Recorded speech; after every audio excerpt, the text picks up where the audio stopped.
교구 목사로서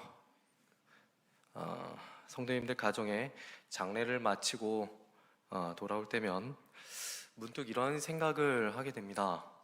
사랑하는 가족의 죽음 앞에서 찬양하고 노래하는 사람들은 우리 기독교 신자들밖에 없을 것이다.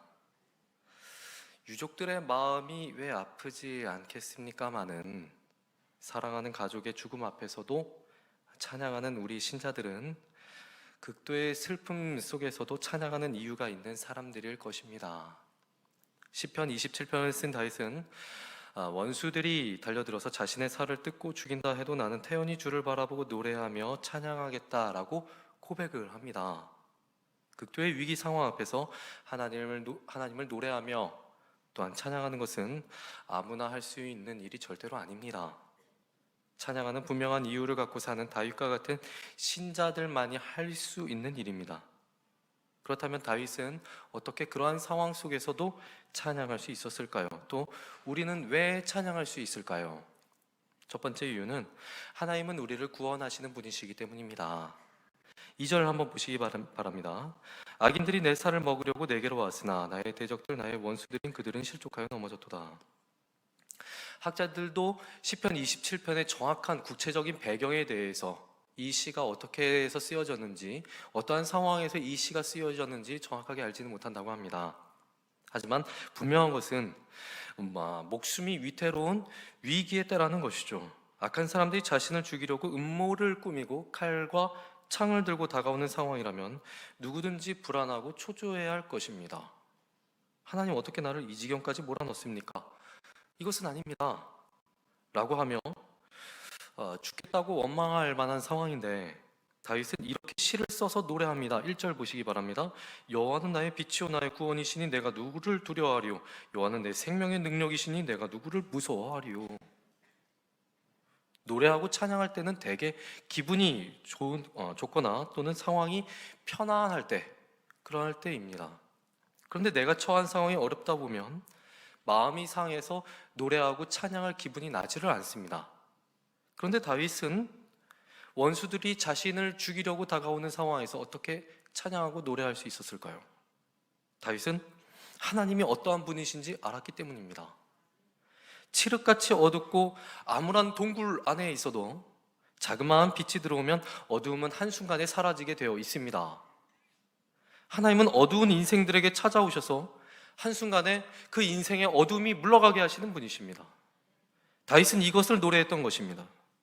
이 시편의 구체적인 상황은 우리가 다 알 수는 없지만 우리가 아는 바와 같이 다윗의 인생 전체를 볼 때 다윗은 죽을 위기를 한두 번 겪은 것이 아니었습니다.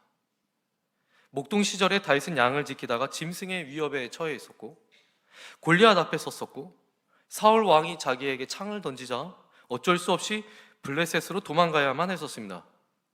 그런데 거기에서조차 정체가 드러나자 침을 흘리며 미친 사람 흉내를 내는 등 극한 상황을 경험했었습니다.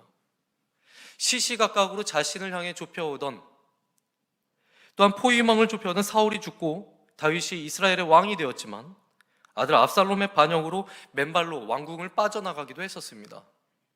다윗은 숱한 죽음의 위협을 통과하면서 자신의 생명을 지키시고 구원하신 분이 하나님이신 줄 알게 됩니다. 그래서 하나님은 나의 구원이시니 모든 상황보다 더 크신 하나님, 그 하나님을 찬양할 수 있었던 것입니다. 다윗에게 하나님은 어떠한 분이셨을까요? 자기 인생의 어두움을 물러가게 하시는 분, 죽음과 극한의 위기에서 구원하시는 분, 생명의 능력이셨습니다. 여기서 내 생명의 능력의 정확한 의미는 피난처입니다. 빛, 구원, 내 생명의 능력이라는 표현은 같은 의미를 다르게 표현하기를 좋아하는 히브리 사람들의 방식입니다. 우리가 하나님을 노래하고 또 찬양해야 하는 이유는 하나님은 우리의 빛이시며 우리의 구원이시며 우리의 진정한 피난처이시기 때문입니다. 우리가 언제 찬양합니까? 우리 인생의 어둠이 물러갈 때, 죽음의 홍해에서 건짐을 받은 것 같은 위기의 때에, 마라의 쓴물이 단물로 변할 때와 같은 고난의 때에 찬양을 드립니다. 하지만 물론 그때에도 찬양해야겠지만 엄밀히 말하면 하나님은 나의 상황과 관계없이 찬양 받으셔야 할 분이십니다. 내가 찬양한다고 해서 하나님의 영광이 드러나고 내가 찬양하지 않는다고 해서 하나님의 영광이 드러나지 않는 것은 아닙니다. 하나님은 영원히 찬양받으셔야 할 분이십니다. 하나님의 존재 자체가 찬양받으시고 영광받으셔야 할 분이시라는 것이죠. 로마의 네로 황제 때 초대교회 많은 성도님들은 극심한 핍박으로 원형 경기장 안에서 굶주린 사자의 밥으로 던져지게 되었습니다. 이때 성도들은 찬양하면서 순교를 당했다라고 합니다. 이처럼 극한의 공포 앞에서도 서로 안아주고 찬송하는 사람들이 바로 성도입니다. 내 앞에 유익이 사라졌을 때나 위기를 당할 때 원망하고 불평하는 연약함이 우리 모두에게는 다 있긴 하지만 결정적인 순간에 구원의 하나님을 바라보며 여호와는 나의 빛이요 구원이시요 내 생명의 능력 피난처이시니 내가 누구를 무서워하리요, 이렇게 노래하는 오늘날의 다윗이 되길 주님의 이름으로 축복합니다. 다윗이 극한의 위기 속에서도 노래하며 찬양할 수 있었던 두 번째 이유는 다윗은 하나님을 계속해서 바라보았기 때문입니다. 4절 말씀입니다. 내가 여호와께 바라는 한 가지를 그것을 구하리니 곧 내가 내 평생에 여호와의 집에 살면서 여호와의 아름다움을 바라보며 그의 성전에서 사모하는 그것이라. 앙망한다는 것은 자신의 마음을 한 곳으로 집중시킨다는 것입니다. 하나님을 사랑하든 사람을 사랑하든 마음을 한 곳에 모으려면 그 무엇에 이끌려야만 합니다.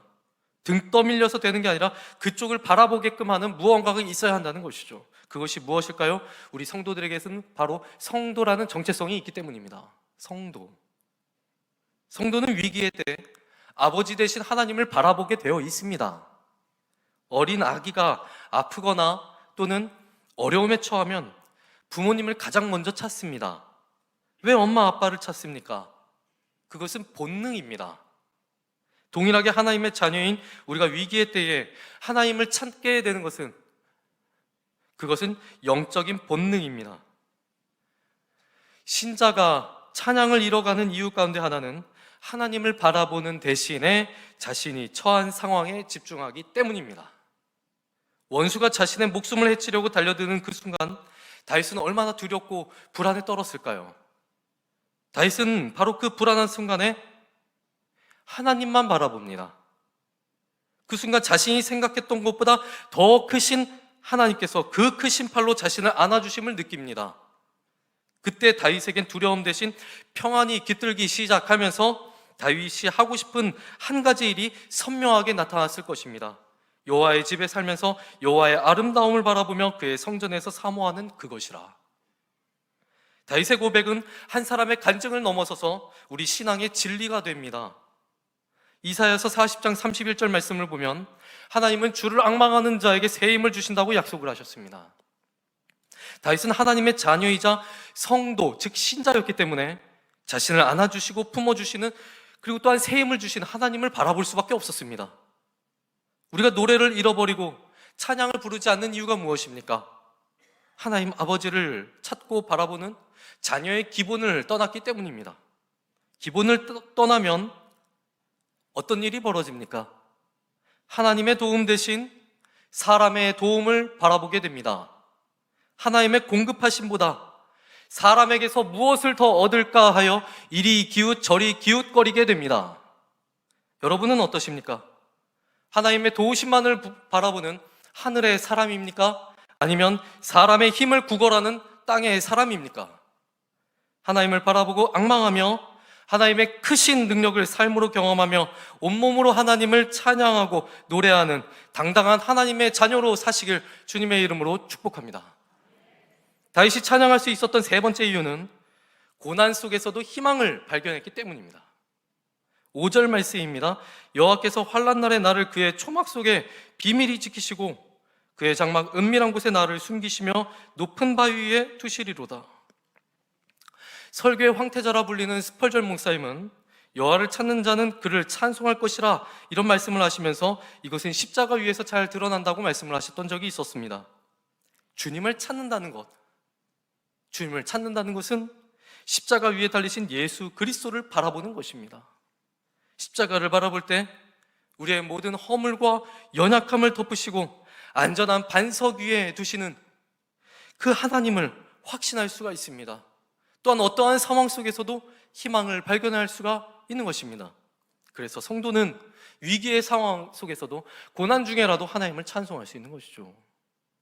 2013년 9월 22일 파키스탄 북서부 페사와르에 있는 올 세인트 처치에서 주일 예배를 마칠 무렵에 이슬람 극단주의자에 의해서 테러가 일어났습니다. 이 테러는 현장에서 98명이 죽고 144명이 부상을 당하는 끔찍한 테러였습니다. 이 테러의 현장에서 한 자매가 다리를 다쳐서 결국엔 다리 하나를 절단하게 되었습니다. 우리나라 선교사님께서 그 자매를 방문을 하셨는데 그 자매가 이 찬송가를 부르고 있었다고 합니다. 이제 곧 그 아름다운 계절이 오리라.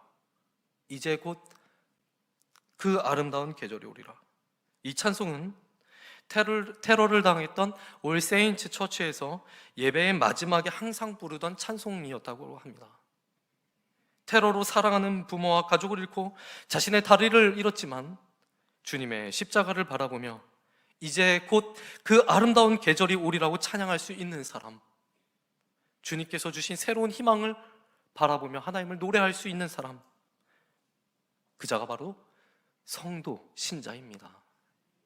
학자들은 시편 27편이 유대교 역사에서 지금까지 회당에서 계속해서 암송되는 시라고 말을 합니다. 인생의 여정에서 앞이 캄캄하고 모든 것이 무너져 내리는 듯한 그런 상황에 직면할 때가 있습니다. 하나님의 백성에게도 힘든 상황은 있지만 이러한 상황에서도 오늘 본문 말씀 6절 말씀입니다. 이제 내 머리가 나를 둘러싼 내 원수 위에 들리리니 내가 그의 장막에서 즐거운 제사를 드리겠고 노래하며 여호와를 찬송하리로다. 이렇게 고백한 다윗처럼 날마다 여러분들께서 서 있는 그 자리에서 주님만 바라보며 찬양하는 삶을 사시길 주님의 이름으로 축원합니다. 기도하겠습니다.